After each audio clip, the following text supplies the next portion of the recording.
আসসালামু আলাইকুম।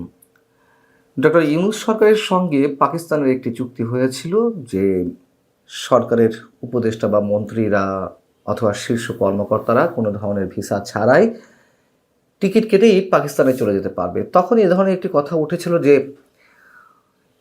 পাকিস্তানের সঙ্গে এ ধরনের চুক্তি করার কারণটি কী?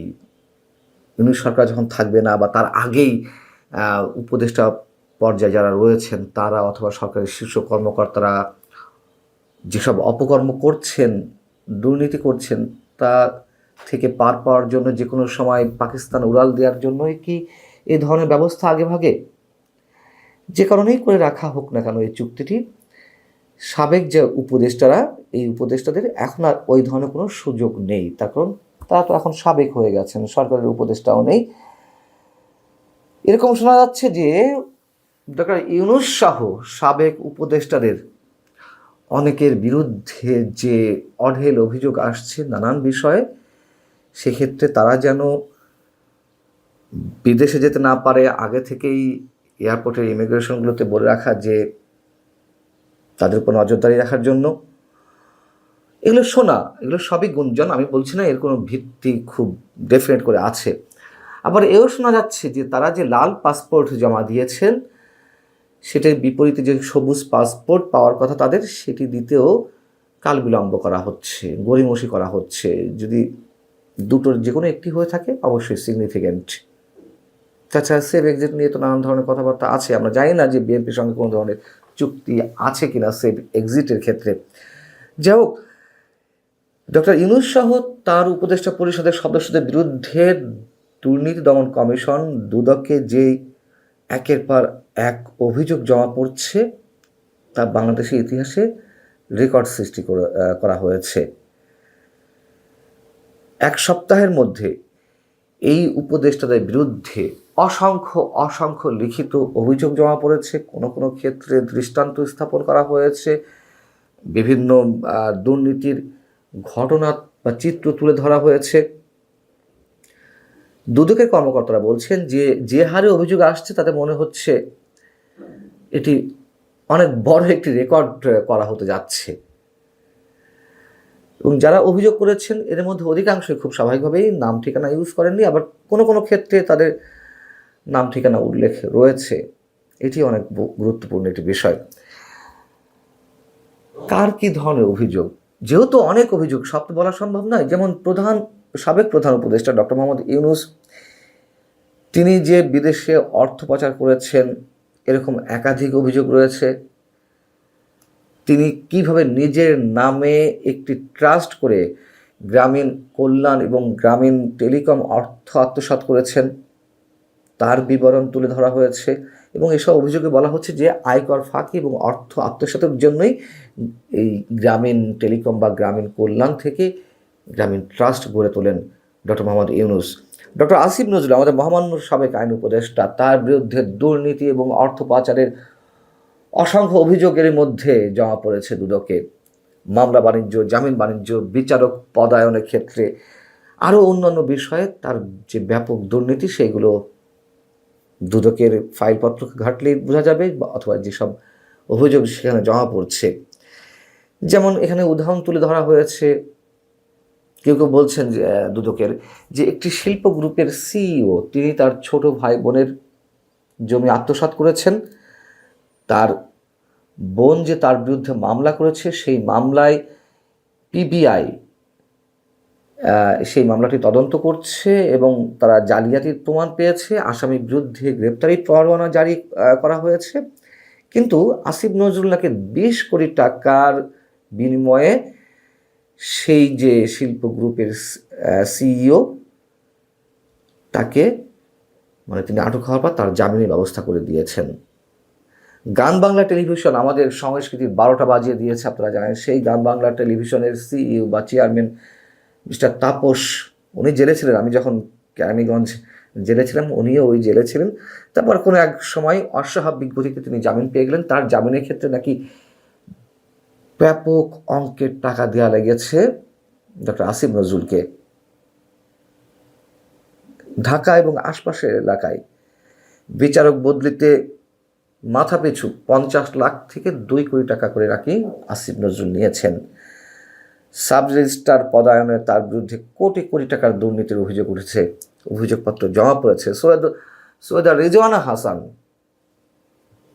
কি আমার পরিবেশবিদ, ম্যাগসাইসাই পুরস্কার পান, কিন্তু 1.5 বছর ক্ষমতায় থেকে পলিথিন ব্যাগটাও বন্ধ করতে পারেননি।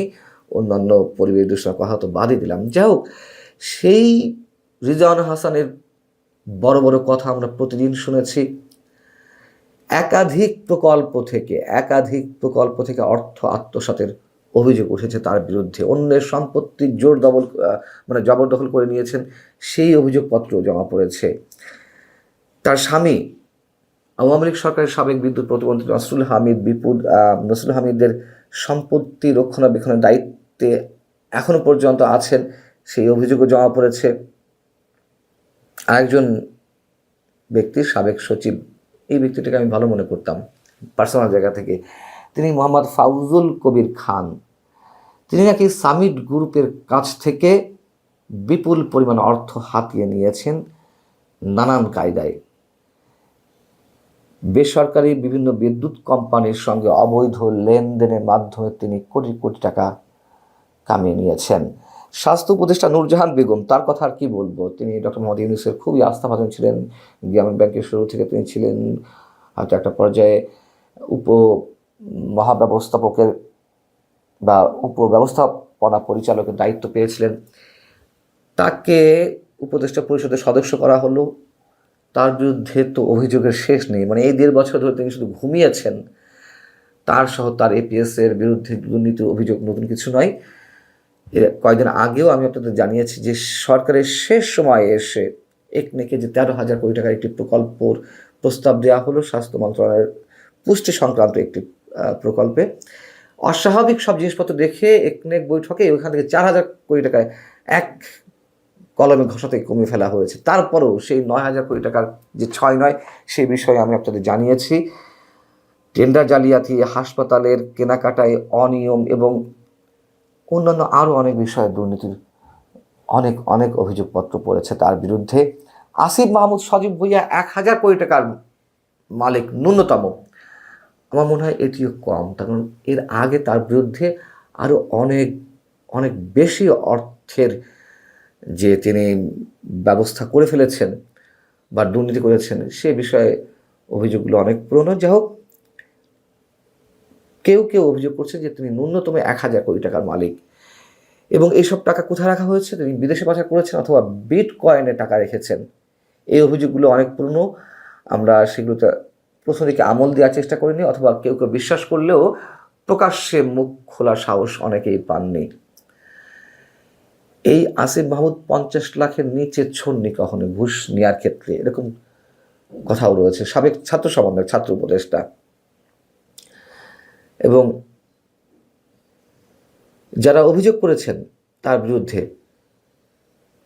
তাদের নাম ঠিকানা কিন্তু অভিযোগপত্রে উল্লেখ রয়েছে। অথবা একেবারে যে ভুয়া অভিযোগ, এটি মনে করার কোনো কারণ নেই।